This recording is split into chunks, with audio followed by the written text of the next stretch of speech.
Good morning guys, good morning. So yun, nagluluto ako ngayon ng ng aking mga junakit ulam. Hindi nyo kita no, ako yung nakikita nyo. Nagluluto ako ng nabawang manok. Ayan na, may tinabi ako kagabi. Ayan. Sinadya ko talaga itong tabi para sa aking balak na magsabaw ngayon para makahigop ng sabaw yung IG ko. Pati yung mga bata, lahat sila para makahigop ba. Nilagay ko na yung aking manok kasi nakagita naman na ako ng sibuyas. Wala kaming garlic guys. Sibuyas lang. So, ginisa ko na. And then, ito yung pang natin. Gulay na yung tanglad. May tanglad tayo, may talbos ng kamote, may cabbage. Hinuluan ko rin ng kaunting cabbage guys. Ayan o. Pero yung ito, yung tawag dito, yung sinabawang manok na may halong talbos ng kamote, na-try ko na siya ng 2 beses guys, pero di ko lang na-videohan ha. Masarap naman siya. Masarap naman siya para sa akin. At saka, na-try din yun hindi, na-videohan ko yun ng ibang time. Kalimutan ko na, pasensya na po.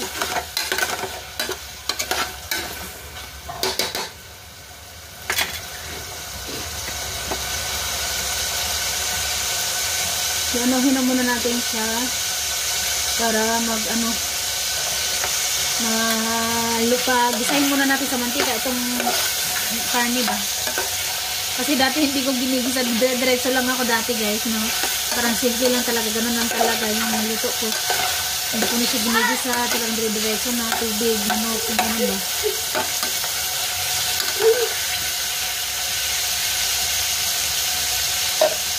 Tapos yung aka pakal dito mo aka? Panihan? What's your aka? Ito.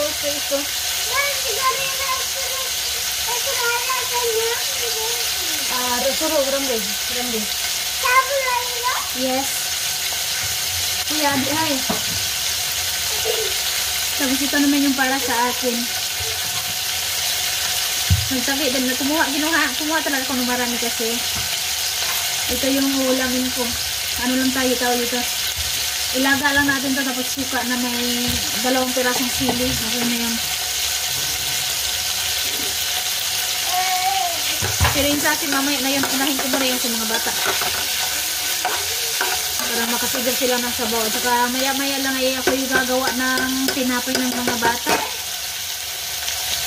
Guys, kaya nga po pala ako bumili ng baking powder. Ito.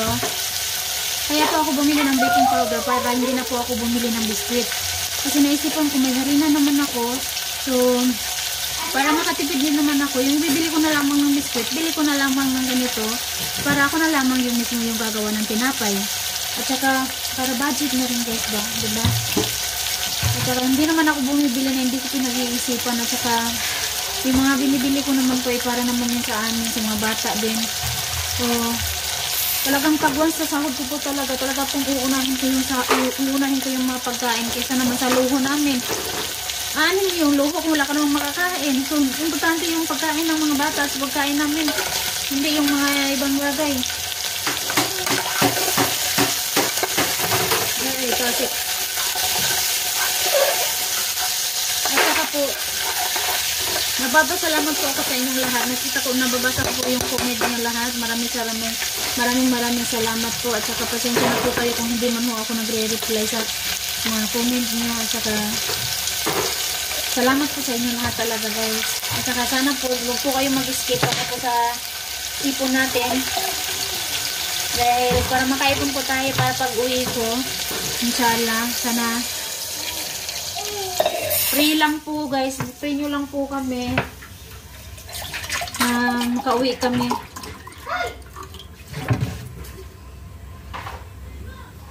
Tinignan ko yung tubig, parang may naglutang-lutang man. Wala. So mamaya pupunta kami. Hindi ko alam kung mamaya ba. May tubig pa naman yung mga bata. May 1 galon pa. Bibili ako ng tubig ng mga bata, mineral. Lotion. Lotion. Kakatoothbrush ko lang kasi ni Arin. Sa Arin na yun, sila na yun mismo nag-toothbrush sa kanila sa sarili nila. Hindi na ako nag-toothbrush sa kanila. Tapos, pagkatapos nila mag-toothbrush, pinapalotion ko sila. Si Rad na rin mismo yun nag-lotion. Kung may pasok sila, talagang kailangan madalian. Kailangan talagang ako yung gumawa. Pero si Ayman, siya na talaga yung mismo sa sarili niya. Sayang wala akong ginger. Pero okay lang. Si RJ naglakad-lakad. Pakita ko po sa inyong harina. Ayan, di ba may harina po tayo? Ito harina, ito harina. O, di ba? So, kaya napag-isipan ko talaga na ako na lamang bibili ng, hindi na lamang ako bibili ng biscuit, bili na lamang ako ng baking powder. Tsaka ako na lamang yung gagawa mismo ng tinapay. And then, at saka, napapasalamat talaga ako sa inyo guys. No? Buti nga, nabili ko pa yun eh. Yung mga nabili ko, nung sahod ko, buti nga, nabili ko pa yun talaga kasi, at saka, may naitatabi naman ako guys. At saka, alam na yun ni si Sharon.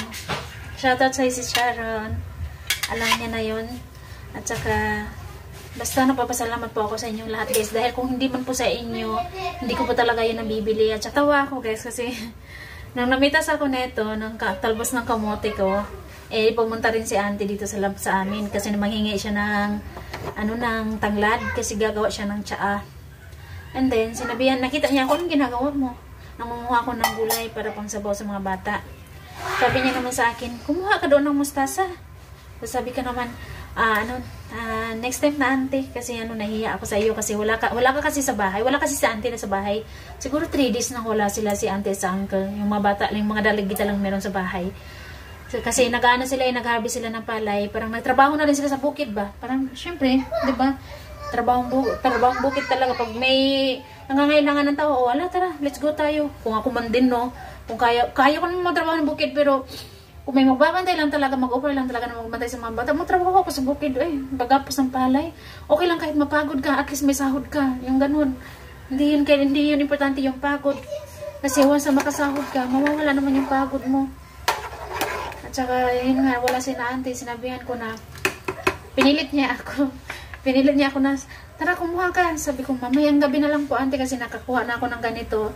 So ngayon na lang muna itong gagawin ko. Tapos mamayang gabi, hihingi ako. So nagtanong muna ako, saan ka pupunta mamayang gabi auntie? Ngayong araw na to. Wala akong pupuntahan ngayong araw na to, dito lang ako sa bahay. So sige, mamayang gabi manghingi ako ha. Sabi ko sa kanya, oo ba, huwag kang mahiya. Sabi ko, sabi niya, bakit ka naman mahiya? Tayo-tayo lang eh. Sabi niya sa akin, nahiya talaga ako auntie. Kung andyan ka lang sana, okay lang naman, magpapaalam. Talaga kailangan magpaalam muna tayo, no? Saka tayo kumuha ng gulay ng iba, no? Tsaka, kami may tinanim naman din kami, hindi pa siya lumaki. Maliit pa siya. Tapos, pag uwi niya sa bahay, narinig ko silang dalawa, habang namimitas ako, narinig ko silang dalawa ni auntie at saka ni uncle. So, tinanong ni uncle kung bakit, anong sinabi ko, gano'n. Hindi, sinabihan ko siya na namitas kasi siya ng gulay. Sinabihan ko siya na kumuha siya ng gulay natin, ng mustasa. So, tapos sabi? Nahiya daw siya. Ayaw niya daw kumuha kasi nahiya daw siya. At saka wala daw tayo. Tinawanan lang nila ako. Kasi bakit siya mahihiya? Tayo lang naman dito. Nahiya talaga ako guys. Alam mo yung pag dito gustong kong kumain ng gulay o ng ganitong gulay, gustong kumain tapos wala kaming tanim ng ganon. At saka kahit naman na may tanim pa kaming ganon pero hindi pa siya malaki, hindi pa siya pwedeng kainin. Kaya kailangan muna natin antayin na lumaki siya, 'di ba, bago kainin. Tapos may mag-offer sa akin. Nahiya ako Kaya dinawanan nila ako. Ako naman to nabibitas, natatawa din ako. Pero hindi ko pinapakita sa kanila na natawa ako. Kasi ganun talaga ako. Parang okay lang kung ako yung magbigay. Kung meron ako, kung may blessing man tayo, kung may sobra man yung blessing natin, mag-share tayo sa kanila. Pero once na kung tayo yung magkumuha sa kanila, parang tayo yung manghingi sa kanya, yung ganun ba? Parang hindi ko, parang nahiya ako. Sobra yung ganun. Kaya talaga kailangan pag may binibigay talaga sila sa akin, minsan pipilitin pa talaga nila ako. Kaya sobra-sobra din thank you ko sa kanila. Hindi lang sa inyo ako, sobra-sobrang thank you guys, no? Kaya once na pag si auntie din may binibigay sa akin, makakailang thank you ako, makaka-tatlo, apat ako na thank you. So, matatawa na lang yan si auntie kasi dami kong thank you. So, mamaya po ulit guys. Tapusin ko muna yung aking lulutuin. Habang si RG hindi pa umiiyak, kinahanda ko itong plangganang to. Ayan.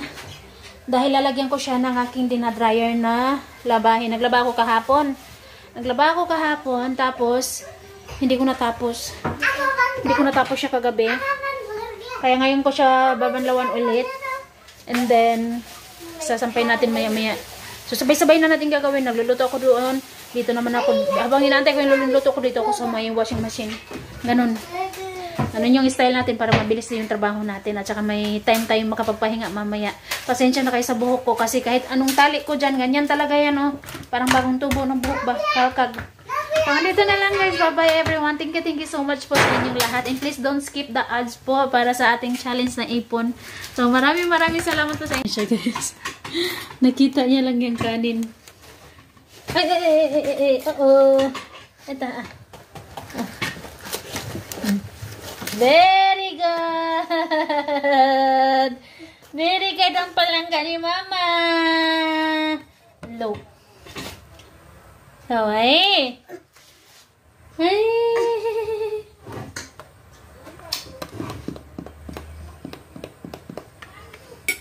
Kau. Hinayaan ko na talaga siyang kumain ha. Nandyan naman yung dalawa ko. Hi guys. Hi guys. Amin.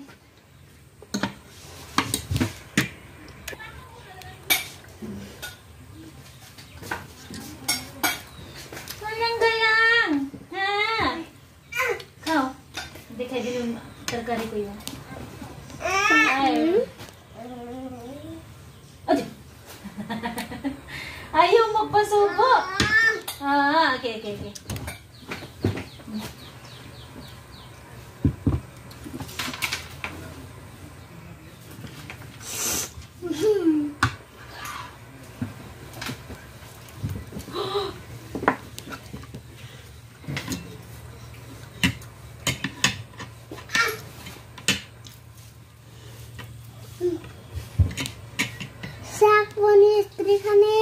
Yes.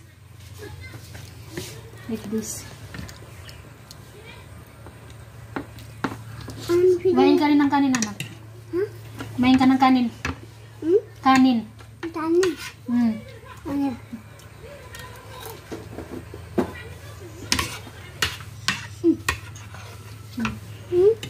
Ma.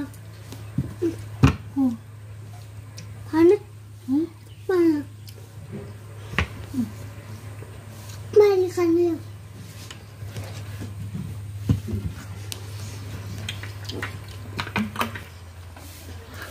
मेरे वाला ने इसलिए हटाने इसलिए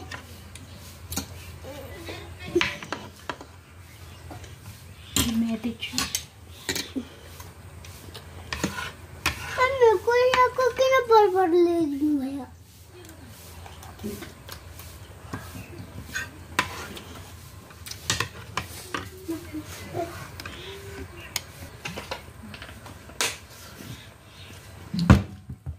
Very good si Aren. Kau kuya.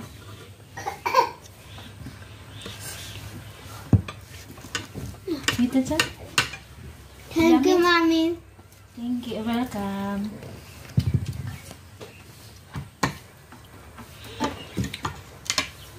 Mama. Babay na pala. Babay tita. Bye-bye, tita. Si RJ. Ay! Mami, kuya, lagi mo Nagibaliktad naman na mo. Kaon. Hele. Ayaw niya ibigay. Yung katsara gusto niya siya lang talaga. Tata ka na pala. Tata. Tata ka na. Tata. Tata. Nandito na lang guys. Mamaya po ulit. Ma, banyaki